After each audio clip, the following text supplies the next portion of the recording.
Media ప్రతినిధులకి, ముఖ్యంగా ఆంధ్ర రాష్ట్ర ప్రజలకి అందరికీ పేరు పేరున నా హృదయపూర్వక నమస్కారాలు తెలియజేసుకుంటున్నాను. నేను ఈ వీడియో పెట్టాలనుకుంటున్నాను. ఎందుకు పెట్టాలనుకుంటున్నా అంటే,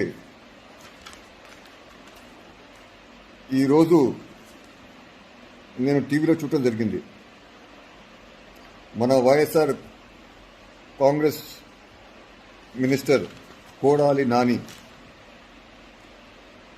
ministers and supplies and consumer అఫేర్గా ఆయన బాధ్యతలు నిర్వర్తిస్తున్నారు. చూసే నేను ప్రెస్ మీట్ చాలా దరిద్రంగా నీచంగా తిట్టడం జరిగింది. ఆయన ఇంతకుముందు నేను వీడియో పెట్టాను, 2 సంవత్సరాల పైన అయింది. మీకు అందరూ తెలుస్తుందే ఆయన ఎలా మాట్లాడతాడో. బూతుల మంత్రి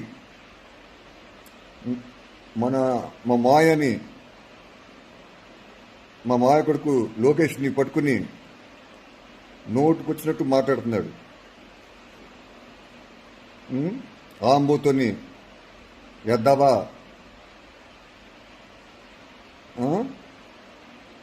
సన్నాసి, ఇంకా పచ్చిబూతులు చాలా మాట్లాడాడు. పప్పు అంట.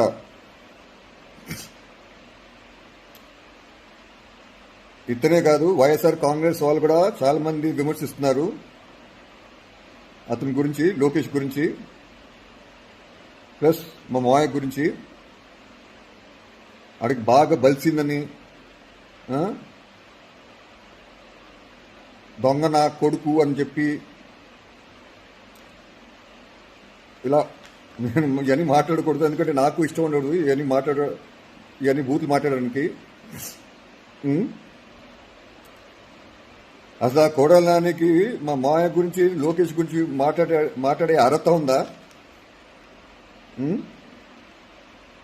మా మాయ లోకేష్ని ఐటీ శాఖ మంత్రిగా,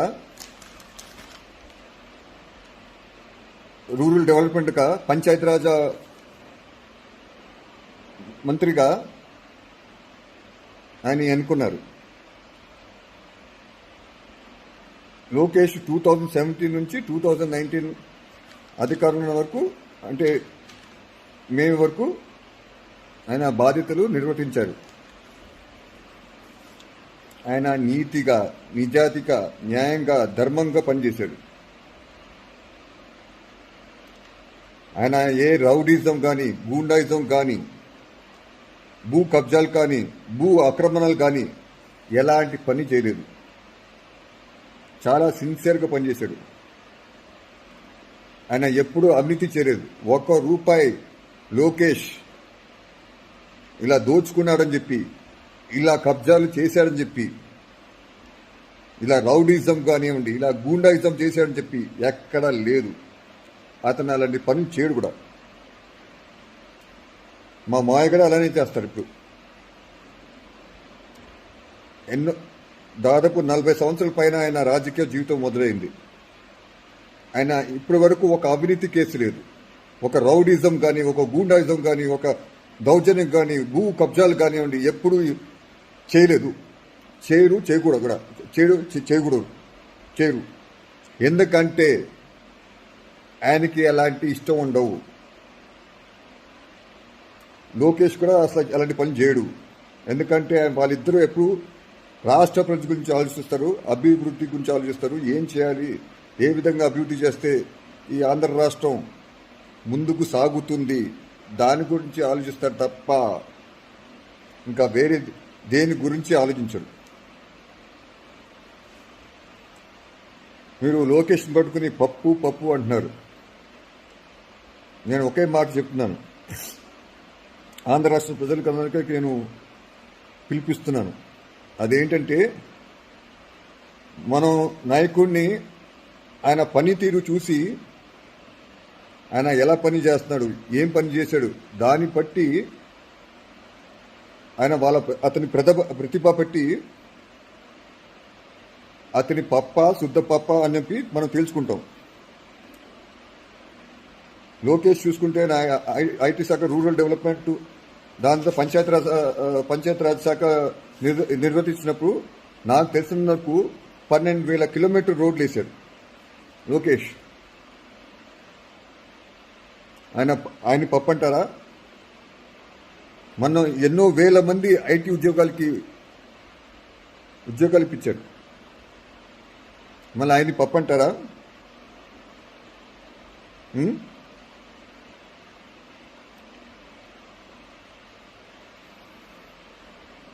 పప్పు శుద్ధ పప్పు ఏంటిది? బలిసింది గాడిద, ఆడు సంకనెక్కాడు, ఈ సంకనెక్కాడు, ఒళ్ళు దగ్గర పెట్టుకుని మాట్లాడు కోడాలి నాని. సివిల్ సప్లైస్ మంత్రి జాగ్రత్త, నీలాగా మా మాయ ప్యాకెట్ క్లబ్లు, లోకేష్ ఇలా ప్యాకెట్ క్లబ్లు పెట్టడం కానీ ఇలాంటివి ఎప్పుడు చేయాల. కమిషన్ పుచ్చుకోవటం, బ్రోతులు పన్ను కట్ చేశావు నువ్వు. ఇంకో విషయం చెప్పాలంటే నీ గురించి,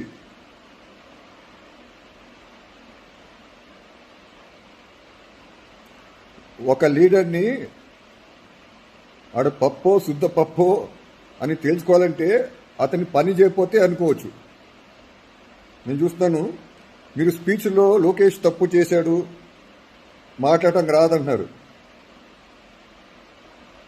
నేను చెప్తున్నాను అందరికీ, స్పీచ్లు ఇవ్వాలంటే మనం అరగంట 45 నిమిషాలు మాట్లాడతాం. అవుతూ ఉంటే ఒకటో రెండో తప్పులు అటు ఇటు డొలుతూ ఉంటాం, మనం తప్పులు మాట్లాడతాం, అది సాధ్యం. అందరూ అలా ప్రతి పొలిటీషియను ఎక్కడో ఒక చోట తప్పులు చేస్తూ ఉంటారు, తప్పులు మాట్లాడుతూ ఉంటారు, అక్కడెక్కడ మాటలు దొలుతాయి. ఎందుకంటే పెద్ద పెద్ద మనం స్పీచ్లు చెప్పినప్పుడు ఇలాంటి చిన్న చిన్న తప్పులు సాధ్యం అండి. సో ఇప్పుడు లోకేష్ ఏ అవినీతి, ఏ అక్రమాలు, ఏ గుండాయిజం, ఏ రౌడిజం చేయలేదు కాబట్టి మీరు అది ఎత్తలేకపోతున్నారు. అది చేస్తుంటే, ఏ అవినీతి చేస్తుంటే లోకేష్ అది ఎత్తేవాడు. ఈ చిన్న చిన్న తప్పులు ఎత్తి భూతద్దంలో చూపించినట్టు చూపించి ఇతను పనికిరాడు, ఏదో బుద్ధ జలాలి కదా లోకేష్ మీద, మాయ మీద. అందుకని మీకు రాజకీయ లబ్ధి పొందాలి, తెలుగుదేశం పార్టీని స్మాష్ చేయాలి, ఏదో తప్పుడు ప్రచారం, విష ప్రచారం చేయాలి.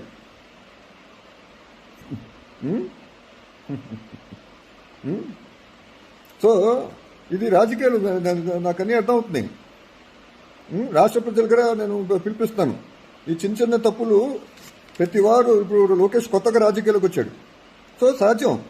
గొప్ప గొప్ప వాళ్ళు కదా, మహానుభావులు కదా స్పీచ్లో తప్పులు దొరుకుతూ ఉంటాయి. మీ వైఎస్ జగన్మోహన్ రెడ్డి గారు ఇప్పుడు ఆంధ్రప్రదేశ్ ముఖ్యమంత్రి, ఆయన ఎన్ని తప్పులు మాట్లాడారండి స్పీచ్లో? పప్పు లోకేష్ కాదు, మీరందరు పప్పులు, శుద్ధ పప్పులు.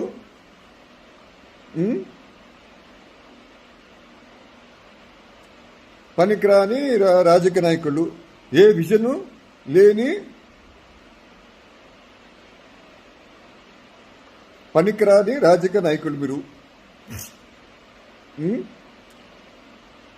మరి ముఖ్యంగా ఈ కోడలు నాని బూతుల మంత్రి, ఇంకొకడు పేరుందానికి ప్యాకెట్ మంత్రి, ఆయన గుడివాడలో చూస్తున్నాను, మనం చూసాను, ప్యాకెట్ క్లబ్ పెట్టి కమిషన్ పుచ్చుకున్నాడు డబ్బులు. సిగ్గు లజ్జ లేదు దీనికి. ఈయన ఒక మంత్రి అండి సార్. ఆయన వెన్ను తట్టి ప్రోత్సహిస్తున్నారు ఎవరు? ఆంధ్రప్రదేశ్ ముఖ్యమంత్రి వైఎస్ జగన్మోహన్ రెడ్డి. అద్భుతం బ్రదర్, చాలా బాగా చెప్తున్నాం, విరగదీస్తున్నాం. ఇది తప్పు, చాలా తప్పు. ముఖ్యంగా కోడాలి నాని జాగ్రత్త, పిచ్చి పిచ్చిగా ఉందంటే ఊరుకోం, తాట తీస్తా, ఒళ్ళు దగ్గర పట్టుకుని మాట్లాడు. ప్రెస్ మీట్లో. ఊరుకుంటున్నామేమనుకున్నాము. మీ వైఎస్ఆర్ కాంగ్రెస్ లీడర్స్ అందరు కూడా హెచ్చరిస్తున్నా, ముందు మీ పరిపాలన చూసుకోండి, తర్వాత మాట్లాడండి. ముందుకొచ్చి మీరేం చేస్తున్నారు.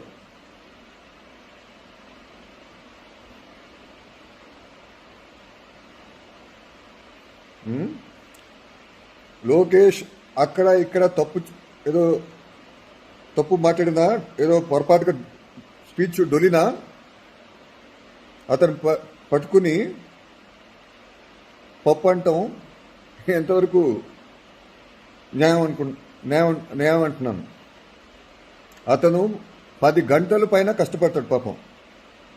ఆయన మంత్రిగా ఉన్నప్పుడు 10 గంటల పైన ఆయన బాగా కష్టపడేవాడు లోకేష్. ఏదో స్పీచ్లో, ఎంత పెద్ద స్పీచ్లో చెప్పినప్పుడు సాధ్యం అవుతుంది, సాధ్యం అది. చిన్న చిన్న తప్పులు డొలుతూ ఉంటాయి. దాన్ని పట్టుకుని పప్పు, శుద్ధపప్పు, వేస్ట్ గాడు. మీకు తెలుసా, కోడాలి నాని భూతల మంత్రి అండ్ అదర్ మినిస్టర్స్ నగదు బదిలీ స్కీమ్ ఈరోజు అమలవుతుందంటే అది తీసుకొచ్చిన ఘనత లోకేష్ది. అదేనా, మీరేమి తీసుకురాలేదు, లోకేష్ తీసుకొచ్చాడు. ఈరోజు మీరు అమ్మ ఒడి, పెన్షను, ఇంకా చాలా డైరెక్ట్గా వాళ్ళ బ్యాంక్ అకౌంట్లో వేస్తున్నారు డబ్బులు. దాని ఏమంటారు, నగదు బదిలీ అంటారు. అది తీసుకొచ్చిన ఘనత లోకేష్ది.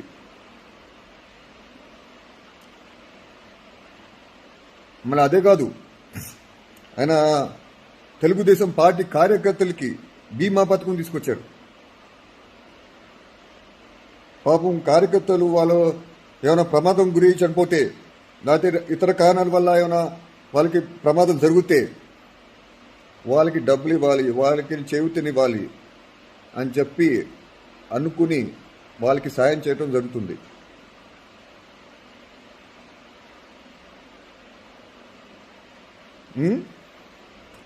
ఇలా అతను తెలుసుకుంటే అతను ఇంటికి వెళ్ళి హాయిగా వాళ్ళ అమ్మ, వాళ్ళ భార్య బ్రహ్మణి, మా చెల్లెలు హెరిటేజ్ సంస్థ నిర్వహిస్తున్నాడు. హాయిగా హ్యాపీగా హెరిటేజ్ మేనేజింగ్ డైరెక్టర్ అయిపోయి హ్యాపీగా అందులో వచ్చే డబ్బులతో హ్యాపీగా ఇంట్లో కూర్చుని హాయిగా ఎంజాయ్ చేస్తూ కూర్చోవచ్చు. కానీ అలా చేయట్లేదు లోకేష్. ఎందుకంటే అతనిలో రక్తం ఎవరిదండి? విశ్వవిఖ్యాత నట సార్వభౌమ కళామతల్లి వరాల తెలుగు బిడ్డ నటరత్న నందమూరి తారక రామారావు గారి రక్తం ఆయనలో ప్రవహిస్తుంది. లోకేష్ ఎప్పుడు తప్పిస్తూ ఉంటాడు. నేను ప్రజలకి ఏదో చేయాలి ఎప్పుడు తప్పిస్తూ ఉంటాడు. అలాంటి వ్యక్తిని పట్టుకుని నోటుకొచ్చిన బూతులు మాట్లాడితే మర్యాదగా ఉండదు. అలాగనే మీరు మా ఆయన గారు ఇష్టం తిడుతున్నారు, ఉందాతనంగా మాట్లాడండి. పిచ్చి పిచ్చిగా నోరు అని చెప్పి నోటుకొచ్చినట్టు మాట్లాడితే మర్యాదగా ఉండదు.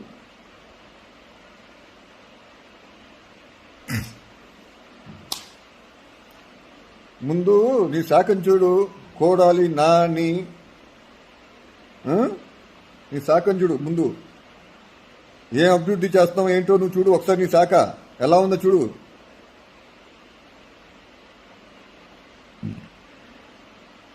అలానే మళ్ళీ ఇంకొన్ని మా బాబాయ్, మా దైవం, మా అభిమాన హీరో అయినా మా బాల బాబాయ్ని కూడా నువ్వు తిట్టావు ప్రెస్ ముందుకొచ్చి. ఆయన ఎక్కడ, నువ్వెక్కడ?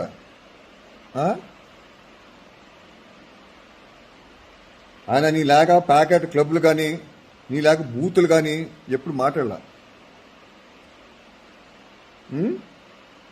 ఆయన నీతిగా నిజాయితీగా బతికారు ఇన్ని సంవత్సరాలు. ఒక్క అవినీతి కేసు లేదు ఆయన మీద, ఒక్కసారిగా పైరవీలు చేయలేదు. 40 సంవత్సరాలు నందమూరి నటవారసుడిగా ప్రజల అంగీకారంతో ఆయన విజయం సాధించారు. ఆయన ప్రూవ్ చేసుకున్నారు ఆయన ఒక అద్భుత నటుడు అని చెప్పి.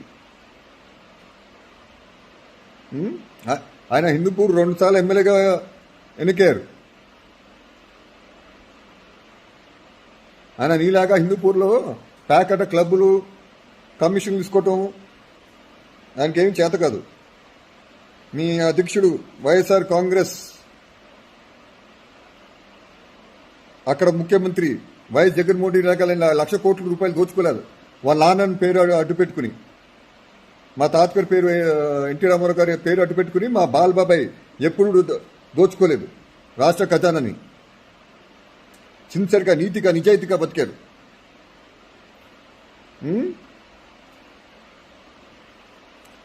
ఆయన్ని ఒకవైపు చూడు, రెండో వైపు చూడాలనుకోకు. తట్టుకోలేవు, మాడి మసైపోతావు. చూసావు, ఇన్నా ఉంటావు డైలాగు అది. సో నేనేం చెప్పాలనుకున్నా అంటే, రాజకీయాలు ఉన్నప్పుడు కొంచెం హుందాగా మాట్లాడండి,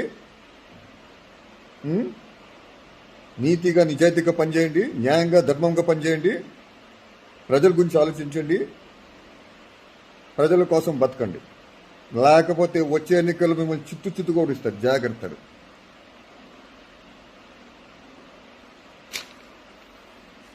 టేక్ కేర్. బాయ్.